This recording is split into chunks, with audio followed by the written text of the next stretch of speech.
Buenas tardes a todos, sean bienvenidos. Muchas gracias por acompañarnos en esta sesión del tercer Smart City Expo Santiago del Estero. En esta oportunidad me toca oficiar como presentadora, moderadora. Mi nombre es Silvia del Carmen Rodríguez y vamos a desarrollar el tema global sobre seguridad alimentaria, tecnologías y transformación del sistema productivo. En esta mesa panel me acompañan 3 prestigiosos investigadores y especialistas en los temas que van a tratar, tales como la doctora Maya Takashi, la doctora Laura Iturriaga y el especialista Gastón Kremer.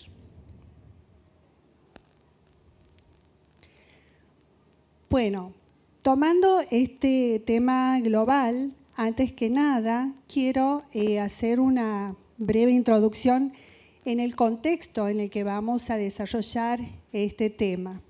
Como sabemos, el aumento de la población y el cambio climático están ejerciendo presiones significativas sobre los sistemas alimentarios globales. Por lo tanto, y en respuesta a eso, la integración de tecnologías innovadoras y prácticas agrícolas sostenibles desempeña un papel crucial. Por ejemplo, para desarrollar sistemas alimentarios más seguros y sostenibles, gestionar la distribución de manera equitativa de este recurso que es fundamental para la supervivencia humana, como son los alimentos, y también para actuar como mecanismo para impulsar el desarrollo económico regional. Por lo tanto, y en este sentido, esta sesión y los temas que se van a tratar busca explorar los desafíos de la seguridad alimentaria en el contexto actual y al mismo tiempo dar a conocer soluciones y proyectos disruptivos que promuevan un abastecimiento alimentario sostenible, transformen el sistema productivo local e impulsen el desarrollo económico regional. Antes de comenzar con las presentaciones de nuestros oradores, les quiero comentar cómo hemos pensado que vamos a hacer esta mesa. Va a tener 3 partes. En primer lugar, cada orador va a hacer su presentación. Una vez finalizadas las presentaciones, va a haber una ronda de preguntas, debates sobre los temas tratados, así que por favor les pido que vayan teniendo en mente preguntas o si las quieren hacer por escrito, para que al final de sus exposiciones entonces las tratemos y finalmente y en forma breve vamos a hacer unas conclusiones sobre los temas abordados. Bueno, dando inicio entonces a esta hermosa mesa, a los cuales les agradecemos profundamente su participación y su predisposición para participar de esta sesión. En primer lugar, va a desarrollar su tema la doctora Maya Takashi. El tema que va a desarrollar se denomina la importancia de una agenda de políticas de sistemas alimentarios urbanos. La doctora Takashi tiene más de 20 años de experiencia en investigación y formulación de políticas públicas en el área de seguridad alimentaria y nutrición, desarrollo rural, protección social y agricultura a pequeña escala. Está especializada en políticas públicas y tiene un doctorado en desarrollo económico. La doctora también actuó como secretaria nacional de Seguridad Alimentaria y Nutrición en el Ministerio de Desarrollo Social de Brasil y como investigadora agrícola vinculada al Ministerio de Agricultura de 2013 a 2014. Asimismo, la doctora Takashi se incorporó a la FAO como oficial superior de protección social y líder adjunta del Programa Estratégico para la Reducción de la Pobreza Rural en la sede de la FAO de 2015 a 2019. Actualmente Es líder del programa regional para la Oficina Regional en América Latina y el Caribe y representante interna de la FAO en Argentina. Maya, te dejamos a cargo. Gracias. Muchas gracias. Bueno, buenas tardes a todos y todas. Quiero agradecer a Silvia, a nuestros panelistas, saludar a nuestros queridos panelistas y agradecer a los organizadores por poner un tema, bueno, un tema de grande relevancia, yo creo, para cuando estamos pensando ciudades sostenibles. Ahora, a pesar de que sea un tema de extremada relevancia cuando estamos hablando de economía 4.0, lo que me viene a la cabeza, en verdad, estamos hablando de un tema de la economía 1.0, que es la existencia del hambre en niveles como conocimos hoy, en pleno siglo XXI. Y si bien estamos hablando de tema que viene desde lo que llamamos economía 1.0, claro que voy a abordar los conocimientos, las evidencias y los desafíos que se complejizan a la medida que pasamos de una economía 1.0 a una economía 4.0. Enfim, la FAO, la Organización de Naciones Unidas para la Agricultura y la Alimentación, custódia, digamos, é a agência que mensura a situação de segurança alimentar e nutricional a nível global, obviamente junto com outras agências das Nações Unidas. E todos os anos se lançam os números da situação global que se suma à situação de cada país. E dentro dessa evidência, não, quais são as grandes causas subyacentes todavia desta insegurança alimentar que estamos falando, não? Fundamentalmente, a causa subyacente do problema é a desigualdade que vivimos em todos os países, fundamentalmente aqui na região de América Latina e Caribe, que se suma a três temas recorrentes, que é das desacelerações e crises econômicas e políticas que vivem os países a nível global, variabilidade climática e os eventos extremos que afetam também os sistemas alimentares, a segurança alimentar, isso se foi falado bastante.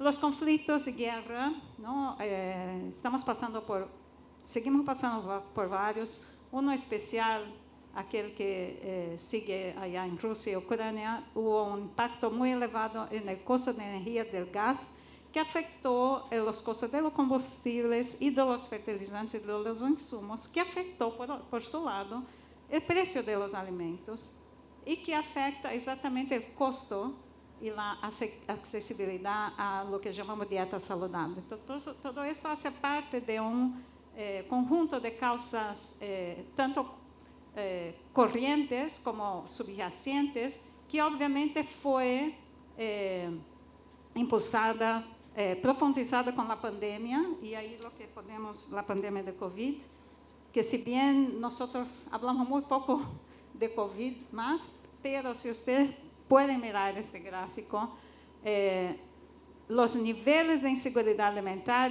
que passamos pós-Covid siguen incrementando.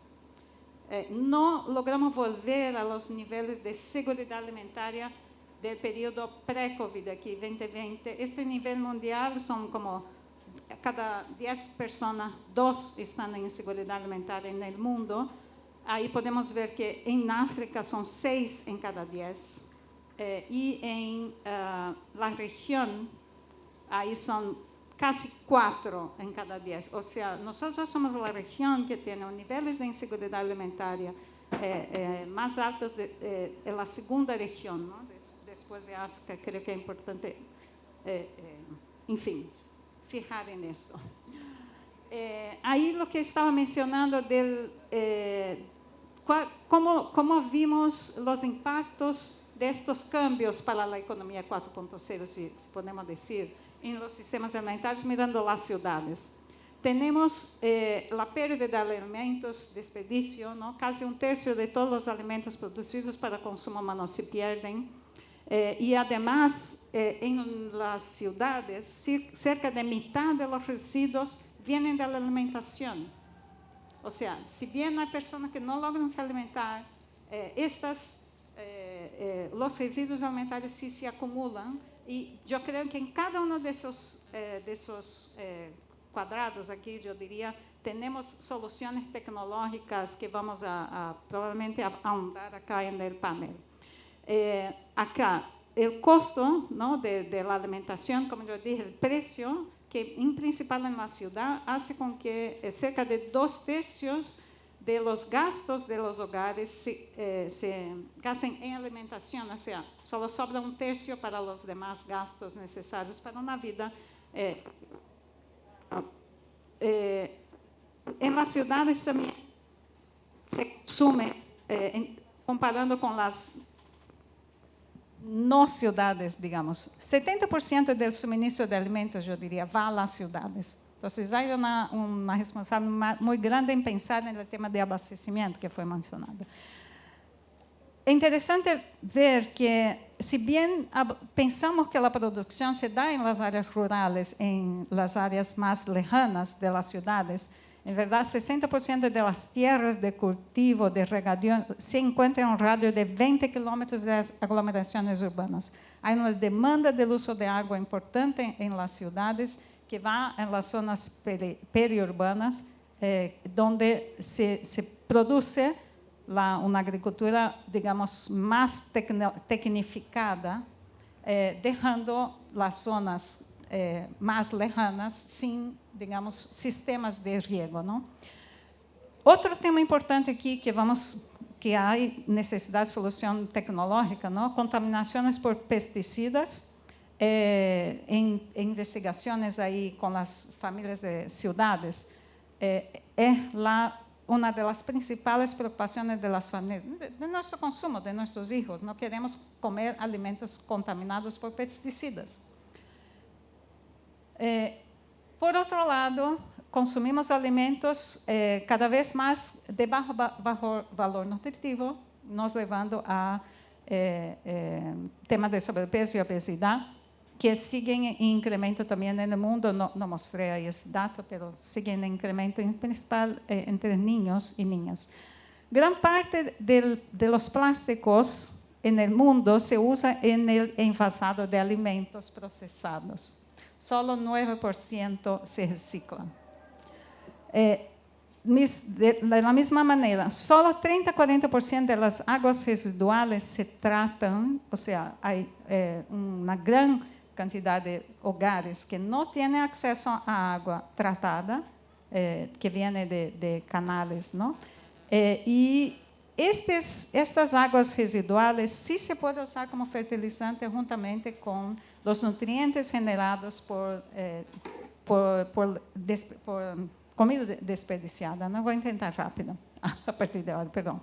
Aquí un dato interesante también que quería les compartir. Comparando diferentes regiones, podemos pensar que los supermercados o los hipermercados han ganado espacio aquí. Si vemos lo azul abajo, aquí son la participación de los grandes supermercados en la comercialización de alimentos, ¿no? Y aquí los hipermercados. En la región de América Latina, así como África, Oriente, Asia, Pacífico, la mayor cantidad de alimentos se comercializa a partir de lo que llamamos negocios tradicionales. Lo que no implica que no sea una economía 4.0.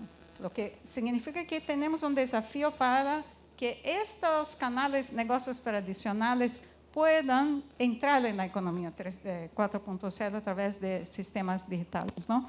Y aquí un poco entrando finalmente en la parte de enfoque, que es lo que quería traer aquí. Un enfoque integral del sistema alimentario sostenible, que visa, digamos, esta transformación, es mirar todos los servicios y recursos que se pueden considerar en una planificación, sea rural o urbana, pero en principal en el vínculo rural-urbano. O sea, no hay medio rural sin pensar el urbano, y tampoco hay medio urbano sin pensar el rural como contribución de servicios ambientales, servicios, recursos naturales, agua, bosque, suelo, paisaje, la propia producción agrícola, y las personas, ¿no? Ya hablamos que todo ese sistema no puede funcionar sin pensar, sin poner en consideración las personas que están en el medio del proceso de producción como productores, sea como consumidores, sea como emprendedores, como sector privado, sea como investigadores, ahí muchos de ustedes, y obviamente matizada por la importancia de tener políticas públicas que trabajen en la posibilidad de gestionar estos recursos de manera sostenible, inclusiva, generar ingresos para la población por intermedio del sector privado y de una regulamentación que favorece los negocios y un consumo saludable. La FAO hoy es una organización de agricultura y alimentación, pero estamos cada vez más mirando los sectores urbanos porque la población urbana mundial ya pasa de la mitad en el mundo y hasta 2050 se estima que va a llegar a casi 70%. Y en las ciudades que se consume 80% de la energía y, como yo dije, 70% del alimento disponible se consume en las ciudades. Aquí algunos marcos de referencia que voy a dejar pasando muy rápido. Y los elementos que traemos en esta agenda de sistemas alimentarios urbanos es la conexión que hace la comida, como yo dije, desde productores, agroprocesadores, los comerciales, los comerciantes, los proveedores de insumos y consumidores, vinculando a sectores de agricultura, transporte, salud, medio ambiente, educación, a varios niveles de escala. Pero muchas veces se pierde esta conexión, y yo creo que por eso digo de una agenda de sistemas alimentarios. Miramos mucho los sectores de manera aislada, pero no miramos cómo ellos se conectan por intermedio de la comida, digamos. Aquí unas herramientas, soluciones, ¿no? Que la Silvia nos ha comentado. La FAO fomenta esa red de ciudades intermedias para promover comunidades de práctica, facilitando también encuentros globales del ICLEI, por ejemplo, y una agenda de cooperación sur-sur entre ciudades, que es una otra agenda interesante, porque si hablamos mucho de cooperación sur-sur entre países, pero no tanto en ciudades. La segunda es la agenda de modernización del mercado tradicionales de alimentos. Aquí también sería para mí innovación disruptiva, trabajando con transparencia, comercialización inclusiva, perda de desperdicio de alimentos, digitalización y comercio electrónico, y también dentro de una agenda de eficiencia de los sistemas públicos alimentarios. Conclusiones. Cuando decimos la necesidad de una transformación resiliente, adaptada a estos cambios que mencionamos, de cambio climático, de las recesiones de COVID, con enfoque en gestión de riesgos para evitar colapsos importantes y repetidos de los sistemas agroalimentarios, como vimos ahí, los diversos, desde COVID, desde la guerra y los recurrentes impactos de los eventos climáticos. Importancia de tener, recomendaciones con enfoque sistémico, que es esta mirada integral de los sistemas alimentarios. Tener una mirada positiva sobre empreendimentos tradicionales, muchos vinculados con la agrobiodiversidad, y la importancia de una coordinación entre programas nacionales y locales con gobernanza multinivel, desarrollo de capacidades de acesso à financiação local, um tema que se ha hablado mucho, essa importância de la coordenação, tanto vertical quanto horizontal, com os actores locais, que eu creio que nossos colegas aqui vão abordar mais. Muitas graças.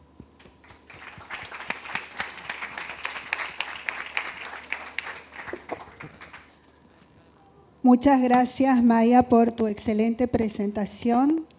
Vamos a continuar ahora con la exposición del especialista Gastón Santi Kremer, que nos va a ilustrar sobre el siguiente tema: el abordaje de innovación orientada por misiones para la transición ecológica de los sistemas alimentarios. Gastón es director ejecutivo de World Transforming Technology, es graduado en Relaciones Internacionales y posee un posgrado en Gestión de la Innovación.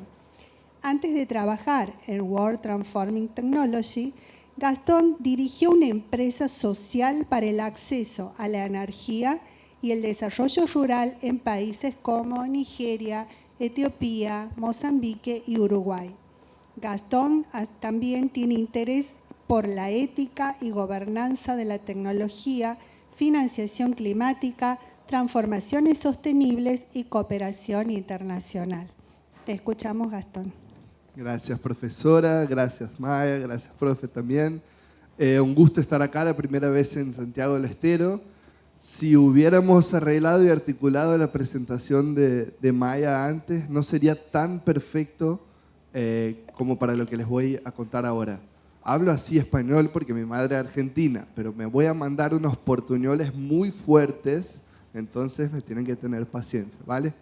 Bueno, trabajo en WTT, queda más fácil, que son esas tecnologías que transforman el mundo, ¿no? Una ONG latinoamericana que ya tiene un poquito más de 10 años, y hoy vamos a hablar justamente sobre un abordaje sistémico para esa transición en los sistemas alimentarios que enfoca en el elemento de la ciencia, tecnología e innovación para esa transición.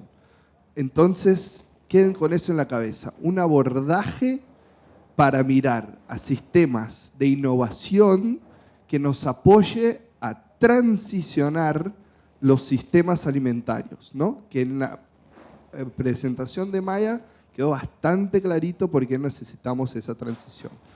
Bueno, WTT son las tecnologías que transforman el mundo, pero que mira tecnologías como procesos sociales, ¿no? Donde la coproducción de innovación es imprescindible. Eso en todos los sectores debería ser así, pero cuando hablamos de sistemas alimentarios, como bien trajo Maya, es importantísimo que se trabaje en la medida de los paisajes, mirando a cadenas cortas, por ejemplo, de suministro de alimentos y etcétera. No son complejos. Cuando hablamos en sistemas, son varias dinámicas, desde la semillita en el suelo, desde la conservación de la sociobiodiversidad, desde las dinámicas sociales, comerciales, económicas, etcétera.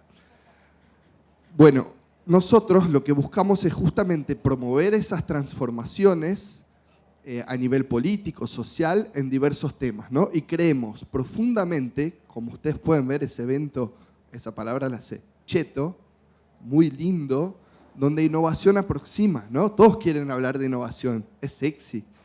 Entonces tenemos que traer eso como una oportunidad para traer comunidades que no están representadas acá en esos espacios, que son las que más sufren con el cambio climático, con la pérdida de biodiversidad, con el hambre, con la inseguridad alimentaria.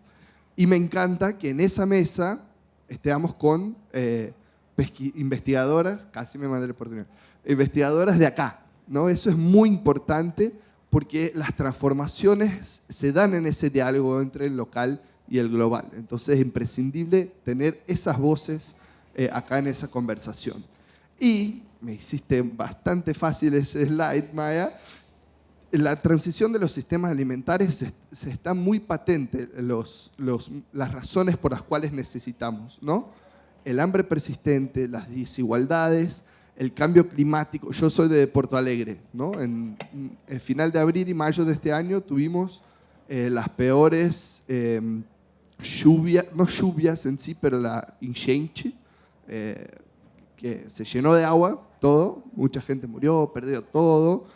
Y una de las cuestiones principales para eso es el uso sostenible del suelo, ¿no? Ustedes están en una región semiárida.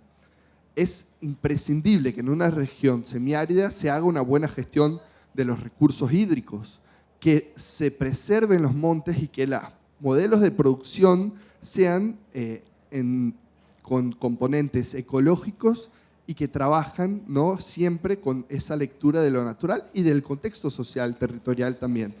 Esos paquetes tecnológicos de transferencia de arriba para abajo generan, sí, beneficios económicos a corto o mediano plazo, pero también efectos que son científicamente comprobados, también negativos, también a corto y mediano plazo.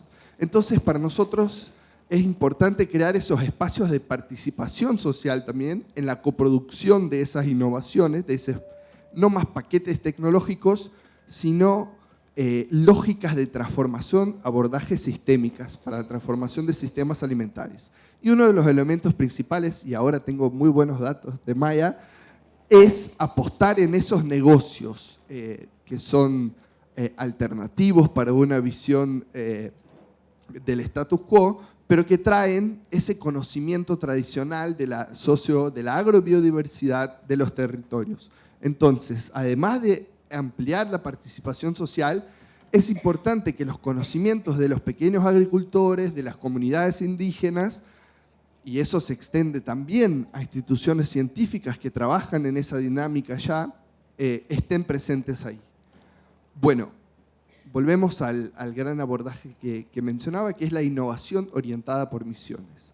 En América Latina pasa que nuestros sistemas de innovación, y especialmente los científicos, fueron orientados mucho, o en gran mayoría, por preguntas de investigación, por la curiosidad, que es la base de la ciencia, y eso es muy importante. Y que siga así también y que mantenga también bastante de esa prominencia. Pero a la vez necesitamos que instituciones de investigación, ecosistemas de negocios de impacto, grandes industrias, movimientos sociales, también puedan apoyar a que instituciones científicas no trabajen solamente orientadas por preguntas de investigación, sino, ves que el portuñol también está en la presentación, si lo agarran por ahí, pero sino también necesitan trabajar en esa perspectiva de una ciencia que es orientada por grandes misiones. Esas grandes misiones son una nueva lógica de política científica que permite la creación de nuevas gobernanzas, por ejemplo, que una asociación de pueblos indígenas pueda estar en la mesa junto a investigadores pensando cómo desarrollar esos sistemas alimentares en los paisajes locales.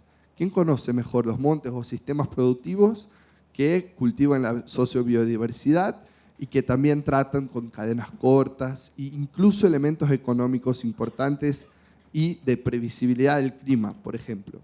Dando un ejemplo acá, pero son espacios en donde una industria va a traer sus demandas o sus intereses de desarrollo en una gobernanza que permite esa amplia participación social y principalmente que pone una direccionalidad.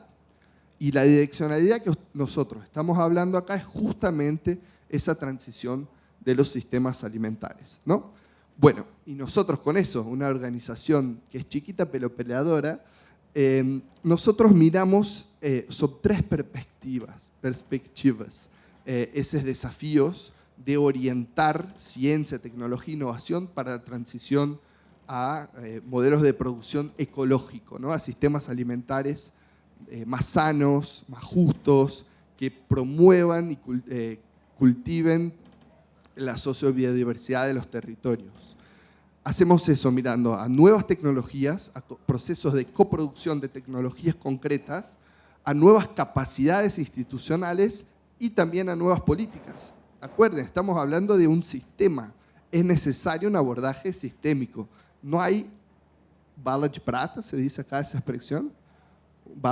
Bueno, paréntesis, bala de prata, una bala de plata, es lo que mata el lobisomem, ¿sí?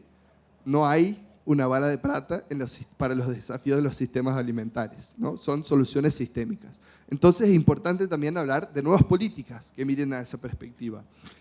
Bueno, en el término de nuevas tecnologías, traje 3 ejemplos en donde es importantísimo poner a agricultores familiares o a comunidades tradicionales trabajando a la par con institutos de ciencia, tecnología, universidades, gobiernos y empresas, ¿no? Entonces, el primer ejemplo, y que habla también con ese dato importante, ¿no? de la criticidad de hacer un reuso de las aguas, ¿no? En el semiárido brasilero, que tiene sus similaridades, me parece, con el paisaje de acá, estamos trabajando con un sistema de agua, de grises, que es toda agua que no es agua que usamos para tirar la cadena de la caca.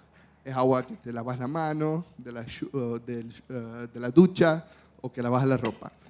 Esa agua, con un tratamiento adecuado, con base en tecnologías sociales, con materiales todo que se puedan comprar ahí, pero con una tecnología de filtración que permita que el reuso de esa agua se dé en algunos tipos de cultura que van a promover la seguridad alimentaria, que van a promover el reforestamiento del monte, no sé, ¿se dice remonteamiento? No creo, ¿eh? ¿Sí? Ah, mira, a veces doy suerte. Por ejemplo, es importante. Y acá el modelo fue traer un quilombo, que son comunidades de ex-esclavos en Brasil, de poblaciones tradicionales, ¿no? En Brasil, para ser actores activos en ese desarrollo de una tecnología que tiene un acompañamiento de evidencias, de laboratorios del Instituto Nacional del Semiárido y de una serie de universidades. En el caso de la biopelícula, es un revestimiento para frutas de mesa del semiárido brasilero que es producido a partir de la palma, que es un cactus. Entonces, con ese mucilaje, también me invento palabras, bien, mucilagem, está en portugués. De ese mucilaje se cocina y con una tecnología de layer by layer, que es camada por camada, con la fécula de mandioca, se extiende la vida de shelf life, la vida útil, por 7 días. Eso permite más cadenas cortas, más ferias que ese agricultor o agricultora puede hacer con un elemento de la biodiversidad local, ¿no? La palma está en el semiárido brasilero y también debe ser parte de la solución. Y por fin, otro ejemplo es el bioplástico, un polipropileno verde, que es producido a partir de la cáscara del erizo de la castaña de la Amazonía, que es un subproducto que en el piso tiene un rol ecosistémico interesante, pero que con 10% de la producción de comunidades chicas se puede hacer un beneficiamiento local y llevar a industrias, en ese caso en Manaus, ¿no? La capital del estado de Amazonas, y producir un bioplástico con mucho valor agregado. Entonces ahí ese elemento de una economía 4.0, pero con la participación efectiva de esas comunidades, no solo como un suministrador, sino como un actor activo de ese desarrollo científico. En términos de nuevas capacidades, también ahí mirando a la presentación de Maya, es importantísimo que cambiemos no solo la manera que desarrollamos tecnología, pero sino que involucramos a instituciones científicas y tecnológicas, a movimientos sociales y otros actores en esos procesos. Nosotros estamos, de varios institutos que estamos apoyando en ese sentido, estamos experimentando junto al Centro de la Sociobiodiversidad de la provincia de Pará, que también queda en la Amazonía, para dibujar un proceso en donde asociaciones, cooperativas, indígenas o de ribeirinhos, pueblos que viven a la orilla de los ríos, o pequeños agricultores, puedan acceder al conocimiento científico, y no solo en esa perspectiva de transferencia, ¿no? Como decían en la charla anterior que agarré el finalcito del profesor Daniel de Litva, no es, experto, vení a salvarme por favor con tu conocimiento maravilloso. Es sino, mira, tengo un desafío acá, tengo algunas ideas, conozco a esa planta que mi pueblo usa mucho tiempo. Entonces, crear los espacios y los incentivos también para que esos actores puedan trabajar en conjunto. Eso es imprescindible mirando para los institutos de ciencia y tecnología que necesitan nuevas herramientas. No siempre hay uno u otro profesor que trabaja en esa medida, pero necesitamos que eso sea sistémico. Y para eso es importante que se desarrollen nuevas políticas. Entonces nosotros en Brasil estamos incidiendo sobre el Plan Nacional de Bioeconomía y el Plan Nacional de Investigación e Innovación en Agricultura Familiar, por ejemplo. ¿Cuáles son los espacios acá en Argentina? Sé que el momento no es el ideal, pero hay que crear esos espacios, y en otros países de la región, para hacer esa influencia en la transición en los sistemas agroalimentarios. Acceso de nuestro website, hay publicaciones, incluso en español, sobre innovación orientada por misiones, estudios que hicimos en el contexto de Brasil y también del semiárido brasilero. Me agregan las redes sociales, LinkedIn, Instagram, estoy a la orden. Estudiantes, juventud, necesitamos que ustedes agarren eso por los cuernos. Es de ustedes ese problema, entonces es de ustedes también que vendrá la solución. Muchas gracias.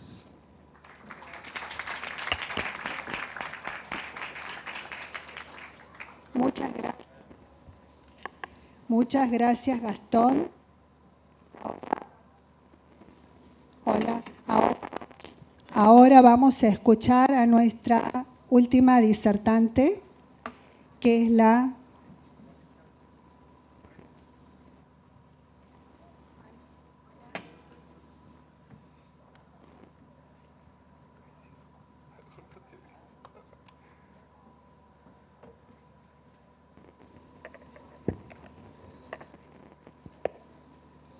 Hola, hola. Bien. Siguiendo entonces con esta sesión, vamos a escuchar a nuestra última disertante, que es la doctora Iturriaga, cuyo tema es el siguiente. ¿De qué trata la innovación en alimentos? La doctora Iturriaga es ingeniera en alimentos, doctora de la Facultad de Ciencias Exactas de la Universidad Nacional de La Plata. Actualmente es directora del Centro de Biofísica Aplicada y Alimentos, que es una unidad ejecutora de doble dependencia, UNCE-CONICET. Fue profesor visitante del Instituto de Ciencia de Alimentos de la Universidad de Nottingham en Reino Unido. Actualmente también es directora de estudiantes de doctorado, postdoctorados e investigadores de CONICET y de la Universidad Nacional de Santiago del Estero. La doctora Iturriaga posee numerosas publicaciones internacionales en el área de ciencia de alimentos. Te escuchamos, Laura. Bueno, primero, muchas gracias por la presentación, Silvia.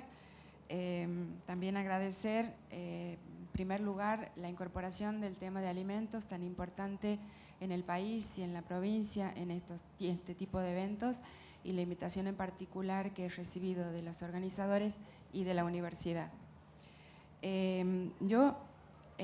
Cuando me han invitado a participar para hablar de alimentos en un evento de Smart City, la verdad que me ha costado un poco ubicarme porque vengo del ámbito científico.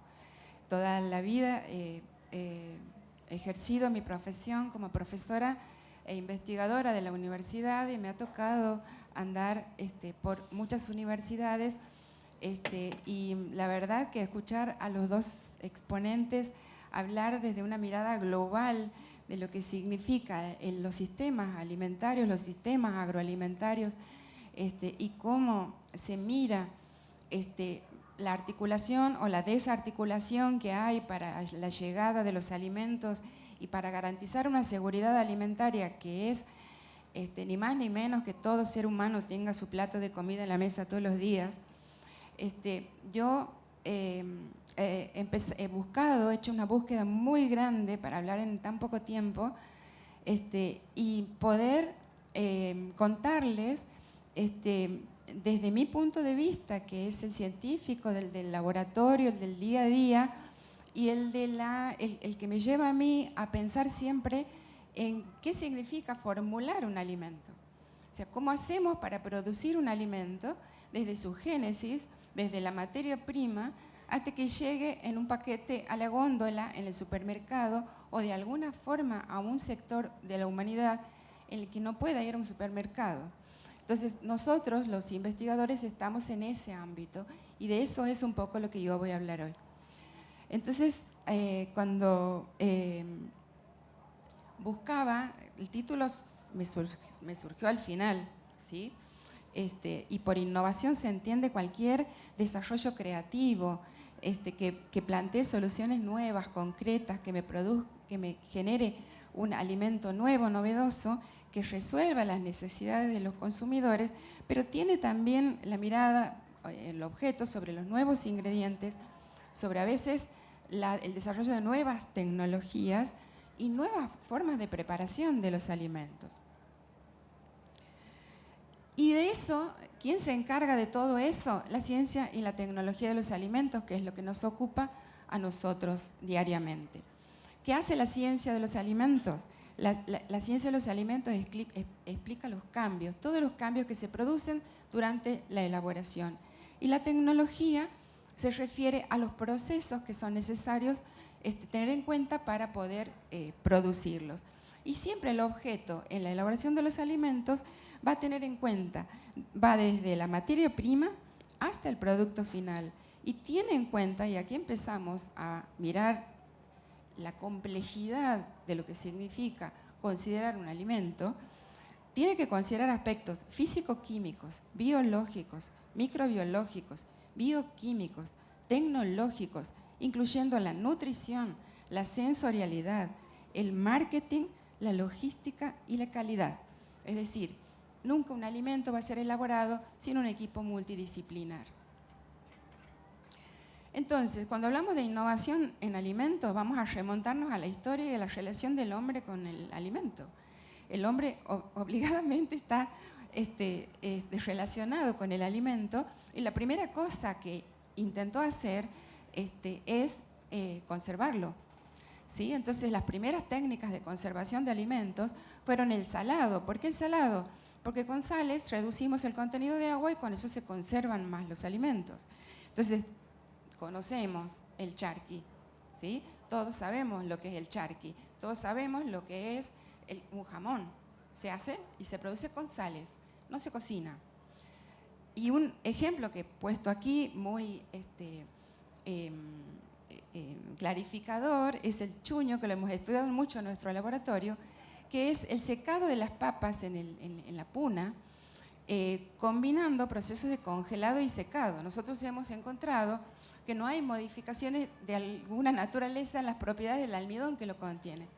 Entonces, desde ahí nos han surgido otras ideas de investigación en el uso alternativo de papas, usando congelación y descongelación, que les voy a comentar si tengo tiempo más adelante.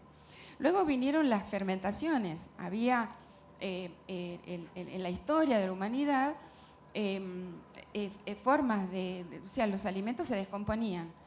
Y una de las formas de conservarlo fue a través de las fermentaciones, concretamente los cultivos lácticos. En este caso, el yogur, la cola ácida o chucrut, las aceitunas son ejemplos de esas formas de conservación. Y cuando apareció el fuego, se pudieron elaborar alimentos combinando distintos ingredientes y también deshidratando, es decir, quitando el agua. Termina la historia de la conservación de los alimentos con la pasteurización, con el advenimiento de Pasteur y la eliminación de algunos microorganismos, y también la conservación de los alimentos esterilizados en recipientes herméticos, como son las conservas de hojalata que se usan hasta el día de hoy.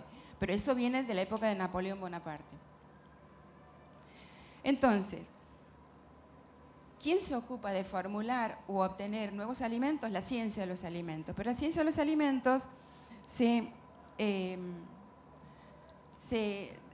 aportan todas estas disciplinas. La química de los alimentos, en la composición de los alimentos, la toxicología, en la determinación de compuestos químicos tóxicos, la microbiología, en la identificación de microorganismos buenos o no tan buenos para el desarrollo del alimento, la biotecnología, que ahí hay una foto puesta en donde hay el desarrollo de tejidos cárnicos a partir de cultivos celulares, ¿sí?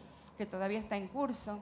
La físico-química de alimentos, que es la que venimos desarrollando desde hace muchos años con nuestro grupo, que es el ensamblaje de proteínas, hidratos de carbono y lípido para formar matrices novedosas que puedan vehiculizar ciertos compuestos. Y el ensamblaje no es sencillo, a partir de productos naturales, por ejemplo. La nutrición, que es la que se encarga de que cada ingrediente de la formulación sea adecuado o tenga un perfil nutricional adecuado. Y la nanotecnología, que es más incipiente, que permite agregar ingredientes novedosos en partículas de tamaño muy pequeño, de no más de 100 micrómetros. Entonces, por lo que venimos viendo hasta ahora, el hombre siempre ha ido innovando, pero actualmente nos manejamos con otros motores para la innovación y cada vez más acelerados. Uno de los motores fue la revolución industrial y la inserción de la mujer en el mundo laboral, que lleva a la concentración de grandes poblaciones en ciudades, con la necesidad de comidas rápidas altas en grasa. Trae como problemas el sobrepeso, la diabetes, los problemas coronarios, que hacen que hoy la ciencia y la tecnología de alimentos se vea desafiada para elaborar alimentos saludables. ¿Saludables qué significa? Reducidos en grasas, en sal, en azúcares, ricos en fibra, no transgénicos, productos orgánicos. Esto es lo que hoy tenemos como desafíos. Cada reducción significa un cambio de textura y una solución de nuevos problemas. También el aumento de la población mundial y el aumento del número de adultos mayores, que trae requerimientos nutricionales diferentes. el cambio climático, que lo han mencionado aquí los colegas. El cambio climático ha alterado toda la cadena agroalimentaria, ¿sí? Entonces, la búsqueda de cultivos con mayor rendimiento, resistentes a plagas, a sequías, ¿qué es lo que ha traído? Alimentos transgénicos. Y se cree que estos alimentos transgénicos son los que han causado las intolerancias. ¿Cuáles intolerancias? La más conocida, la celiaquía, que va en incremento. Entonces, ¿cuál es el desafío para la industria alimentaria? Producir alimentos libres de gluten, pero que tengan las características de la harina de trigo que tiene gluten. ¿Qué tiene gluten? Gliadina y glutenina, que son proteínas que cuando se combinan con el agua generan una red elástica que no ha podido ser reproducida por ninguna otra proteína hasta el momento. También hay nuevas tendencias en el consumo y nuevas ideologías, ¿sí? Estas nuevas ideologías de protección a los animales, con toda la puesta digamos, que se evitan el consumo de alimentos a partir de animales. Entonces surge el veganismo y la investigación. Hay toda una línea de investigación de alimentos basados en plantas. Entonces, para poder cubrir todas las necesidades nutricionales desde las plantas, hay una serie de desafíos y de tecnologías utilizadas para poder tener alimentos similares a los que se obtienen a partir de los animales. Y ahí en la foto tenemos carne vegetal y un desarrollo argentino patentado, que es una leche de quinoa con un perfil nutricional apto para los adultos mayores. ¿Ya me quedan 2 minutos? Bueno. Luego, otro motor es la subalimentación o malnutrición, que ya han mencionado, y un giro hacia la salud y hacia la sostenibilidad. Alimentos más saludables que protejan el medio ambiente, con el surgimiento de la economía circular. Entonces, esto da a la ciencia de los alimentos nuevas exigencias. Alimentos saludables, más cómodos, seguros, con una búsqueda de materias primas locales y producir alimentos, aquí me parece importante, en cantidades pero que sean alimentos más económicos, ¿sí? Y sustentables, económicos para que pueda tener más llegada. Entonces, en estas 2 diapositivas, lo único que yo quiero describir es cuántos son los pasos que hacen falta para elaborar un alimento. Porque podemos hablar de articulación de sectores para la mejor llegada de alimentos, pero la elaboración de un alimento en sí tiene una cantidad de pasos y etapas que hay que respetar para obtener un producto de calidad y que tenga la calidad nutricional necesaria. Entonces, aquí he puesto el caso de un alimento funcional. ¿Funcional por qué? Porque tiene un ingrediente que tiene un beneficio para la salud. No todos los alimentos son funcionales, pero sí tienen que tener los aportes nutricionales necesarios. Entonces, primero hay que identificar el compuesto funcional, ver que sea efectivo, hay que buscar un alimento que lo vehiculice y que permita la ingesta en las dosis necesarias, que tenga propiedades tecnológicas adecuadas y seguramente, si queremos agregar un ingrediente a un alimento ya existente, va a generar un montón de problemas, ¿sí? Va a modificar la disponibilidad de agua, puede interactuar con otros ingredientes y producir cadenas de reacciones a veces buenas, a veces no, modifica las propiedades geológicas. Esto implica también un desafío en las propiedades tecnológicas y hay que ver también si hay o no un cambio en la aceptación del producto. Entonces aquí tenemos las etapas, que es la obtención de un prototipo. Para la obtención de prototipo se requiere una cantidad de conocimiento enorme aportado por la ciencia de alimentos y muchos estudios. Entonces, tiene que validarse la funcionalidad de ese ingrediente en ese alimento, analizar las cuestiones de empaque y también atravesar la barrera del test sensorial. Es decir, esto es a veces una tarea bastante larga. ¿Quién viene aquí? Aparece como un paradigma nuevo a intentar disminuir los tiempos de que esto requiere la inteligencia artificial, que se vale de la enorme cantidad de datos, de base de datos aportados por la ciencia y la tecnología de los alimentos. Estamos a las puertas, todavía no muy desarrollado, de poder evitarnos o poder elaborar alimentos haciendo uso de la inteligencia artificial, obteniendo productos nuevos a partir de materias primas que, si tuviéramos que llevar a cabo todos estos experimentos, nos llevaría una cantidad muy grande de tiempo. Sí, perdón, dos cositas más, solamente mencionar qué cosas en este aspecto estamos trabajando nosotros en nuestro instituto, y lo voy a mencionar rápidamente, que estamos trabajando con snacks saludables a partir de vegetales y no de productos fritos, ¿sí? Y funcionalizados, es decir, que tienen principios activos. Estamos trabajando con harina de papa como producto, como resultado de los estudios de papas andinas, para darle un uso alternativo a la papa que no sea ni como producto fresco o como snacks fritos. Estos son todos el proceso que estamos usando. También trabajamos en películas biodegradables con principios activos para preservar vegetales, y esto último sí que lo quiero mencionar, es algo que está en vía de ser patentado, que es un producto económico y que pretende llegar a los comedores escolares de nuestra provincia, que es un producto extruido a partir de harina de soja y de harina de quinoa, una mezcla, en donde nosotros hemos podido diseñar una mezcla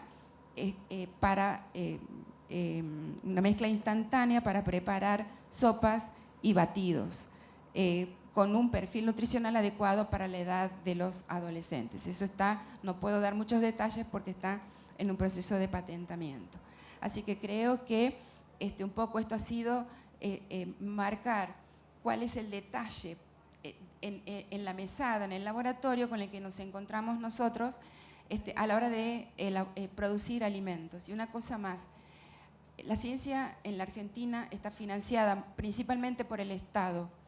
Y respecto a lo que decía Gastón, sí hay vectores u objetivos nacionales y provinciales que nos van guiando hacia dónde y por dónde. Actualmente la investigación que llevamos adelante trata de recuperar los recursos locales. Nos está faltando la articulación para poder hacer una llegada mayor hacia el resto de la comunidad, particularmente de Santiago del Estero. Muchas gracias.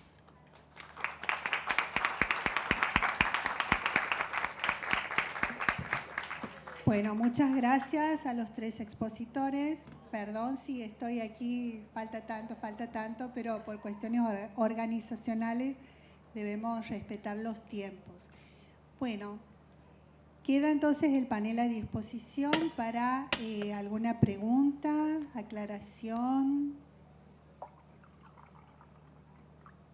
Yo aquí tengo varias que he ido formulando, así que prefiero que ustedes, si tienen alguna duda, consulta, este es el momento.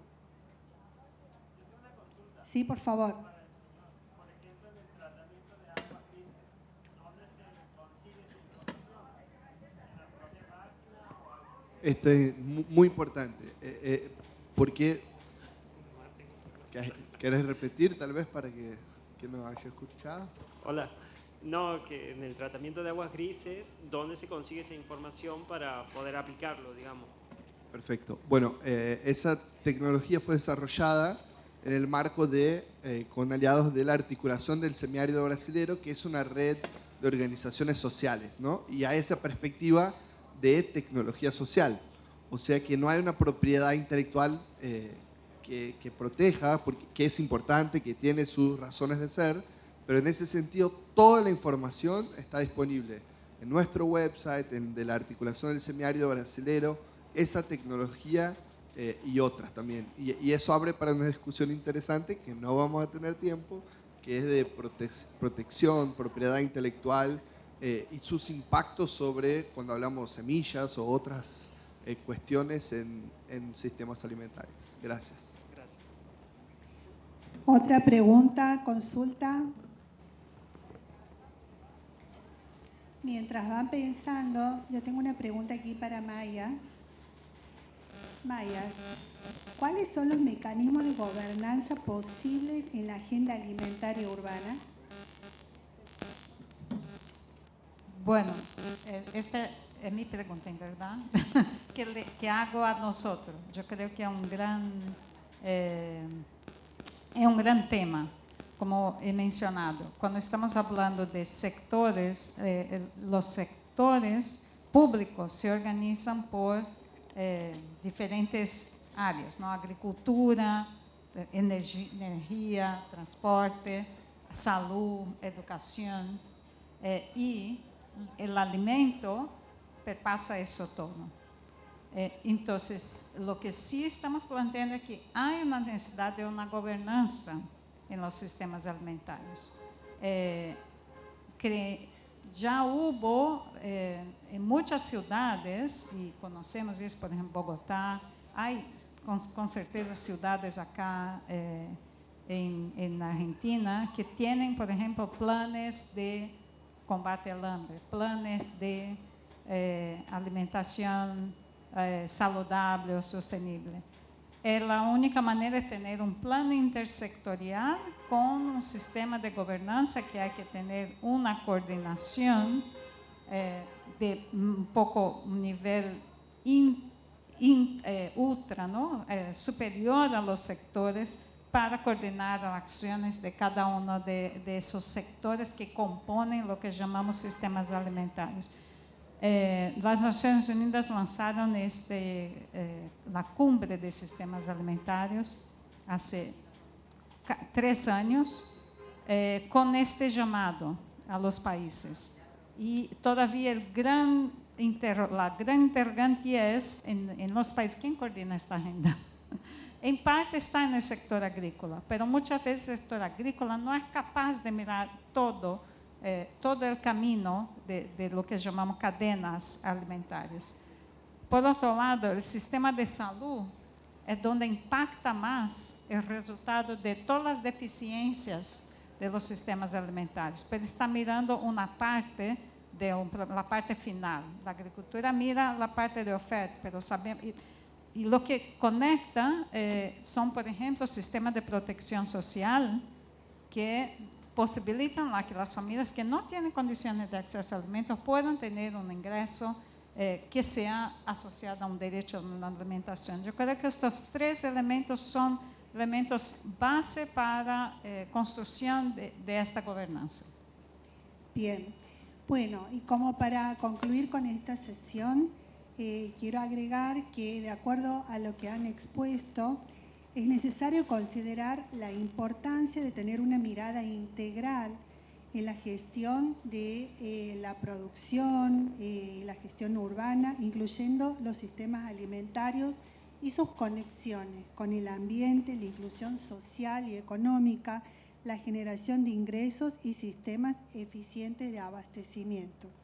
Por lo tanto, y en este contexto, la ciencia y la tecnología, teniendo en cuenta todo lo que se ha mencionado, son claves para abordar y resolver los nuevos desafíos de la humanidad y generar seguridad alimentaria para todos los que poblamos este planeta. Muchas gracias por su participación. Y los oradores que dan a disposición van a estar por acá, así que cualquier consulta que por cuestiones de tiempo no la hemos podido hacer, están a disposición. Muchísimas gracias.